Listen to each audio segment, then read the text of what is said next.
Le livre du Deutéronome, chapitre 17.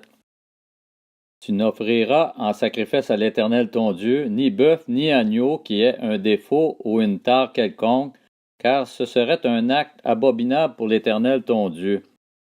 Il se trouvera peut-être au milieu de toi, dans l'une des villes que l'Éternel ton Dieu te donne, un homme ou une femme qui fasse ce qui est mal aux yeux de l'Éternel ton Dieu, et viole son alliance, qu'il aille servir d'autres dieux et se prosterner devant eux, le soleil, la lune ou tous les corps célestes. Ce n'est pas ce que j'ai ordonné. Dès que tu en auras connaissance, dès que tu l'auras appris, tu feras avec soin des recherches. Est-ce vrai? Le fait est-il établi? Cet acte abominable a-t-il été commis en Israël? Alors tu feras venir aux portes de ta ville l'homme ou la femme coupable de cette mauvaise action, et tu le lapideras, tu le puniras de mort. C'est sur la déposition de 2 ou de 3 témoins que l'on fera mourir quelqu'un. La déposition d'un seul témoin ne suffira pas. La main des témoins se lèvera la première contre lui pour le faire mourir, puis celle de tout le peuple. Tu extirperas ainsi le mal du milieu de toi. Si une cause relative à un meurtre, à un différend ou une blessure te paraît trop difficile à juger et fournit matière à contestation aux portes de ta ville, tu te lèveras et tu monteras à l'endroit que l'Éternel ton Dieu choisira. Tu iras vers les prêtres, les Lévites, et vers celui qui remplira alors les fonctions de juge.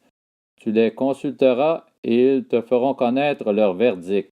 Tu te conformeras à ce qu'ils te diront à l'endroit que l'Éternel choisira, et tu prendras bien soin d'agir d'après tout ce qu'ils t'enseigneront.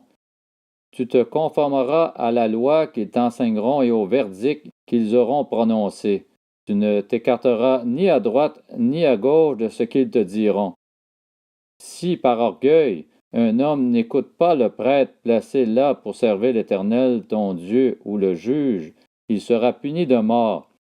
Tu extirperas ainsi le mal du milieu d'Israël, afin que tout le peuple en entende parler et éprouve de la crainte, et qu'il ne se livre plus à l'orgueil.